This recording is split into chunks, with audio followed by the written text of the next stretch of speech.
এই যে আপলু কাল থেকে ও পুটুলি ঘরের বাইরে হচ্ছে দিয়ে পড়ে আছে। বেড়ালেই মারবো তোকে, বেড়ালেই মারবো। জ্বালায় পুড়ে বেচারা যেন না বেরোয়, যেন না মার খায়, ওই জন্য ভেতরে খাবার জল সব আমি দিয়ে রেখেছি।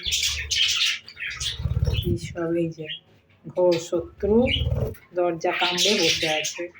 তুই বেরো, বেরোলেই মারবো। মারাত্মক ব্যাপার রে আপলু। এই দরজার মুখ বন্ধ করে রেখেছি কাপড় দিয়ে, নইলে আপলু ঢুকে ওকে একদম মেরে ওই যে রক্তপাত, মেরে রক্তপাত হবে। কিসের শত্রুতা তোদের? হ্যাঁ, তোর এত সুন্দর ঘর, ছেলে পুলে এত সুন্দর দুটো ঘর, ওই ঘর দখল করবে। ওকে মেরে বের করে ও ঘর দখল করবে।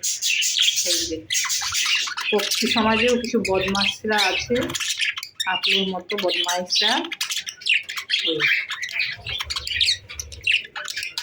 প্ল্যান করছে কী করে ওকে উৎখাত করবো, কী করে ওকে টেনে বের করবো। পাজিটাকে আজ আমি ধরবো, ধরে বন্ধ করে রাখবো। এই